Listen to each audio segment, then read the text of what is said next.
In this video, we're going to be looking at procedures and functions for AQA's GCSE in computer science.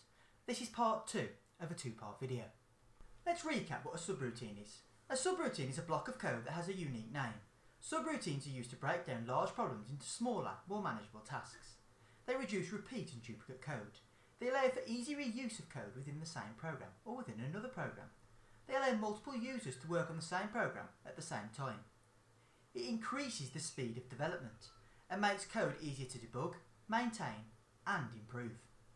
Earlier on I talked about a return value. In order to understand that, we need to look at subroutines in more depth. There are 2 types of subroutines you need to know about: procedure and function. Now both of them can take 0, 1, 2, 3 or many parameters. Both of them perform a task or an action.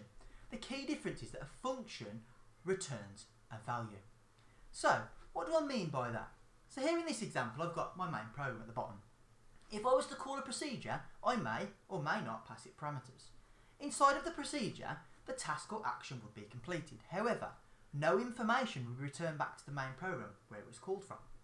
However, with a function, I may or may not pass it parameters. It will complete the task or action, and this time, because it's a function not a procedure, it will return a result back to where it was called from, in this case, the main program. That result can then be used. It could be passed to another function as a parameter. It may even be passed to a procedure as a parameter. It may even be used in the main body of the program. Let's do a side-by-side comparison of a procedure and a function using Python. Here I have 2 completely separate computer programs that complete the same task. I'm going to run them next to each other so that we can see the difference. They both start out by calling the procedure or function, which is called counter, and it passes one parameter of sentence. So the left one runs the procedure called counter and the right one runs the function called counter. At this point there's no difference. It moves down. Number of letters is made equal to len and then sentence is the parameter here. Again, there's no difference at this point. So it takes the sentence, happy 40th birthday dad, love Toby, and works out how many characters there are, including spaces. At this point there's 33. So both of them will go down to line 3 and print it out. Again, at this point there's no difference. Here I want to talk about the scope of a variable. So that variable there, number of letters at this point, the scope means that it's only accessible inside of the procedure or inside of the function. So if we try to access it outside of the procedure or function, i.e. in the main program or another part of the program, it wouldn't be there. So this is where the difference comes in between a procedure and a function. So I'm going to move down one more line and you'll see this a little bit clearer. So here I'll move down to return number of letters. Okay? I'm then going to come back down to here, look. So we're back here now. At this point, num letters is equal to whatever happened or whatever was returned inside a counter where sentence was passed as a parameter. Okay? So then I'm going to print out num letters. You can see on the function side it has printed out 33 because what's happened is the value of number of letters has been returned back to where the function was called.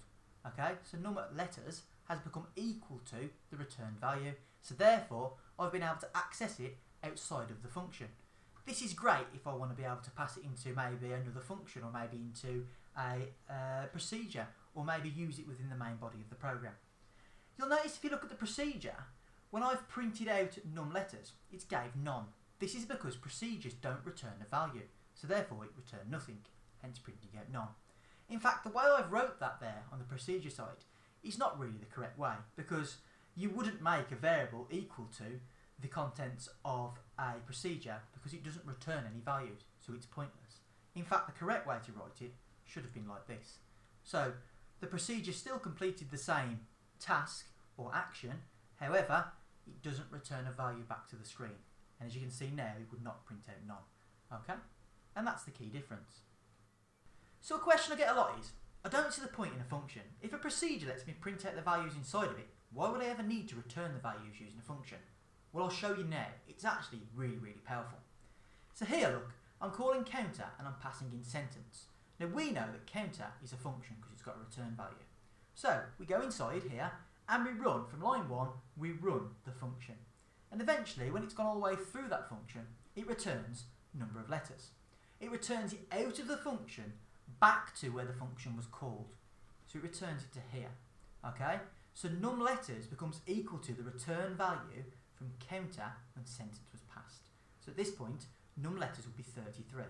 And this is where the magic happens. Because we've returned the value back from the function, we can then now look past that value either into another function or procedure or use it in some way by another piece of code. So here look, you can in fact see I'm passing it into a procedure. So that means that I'm passing 33 in, okay? I can then use that to work out the remaining characters that are allowed to be used. And in this case, it's shown on the right hand side by 67. And that's the reason why functions are really important. It allows us to access data after it's been calculated by the function.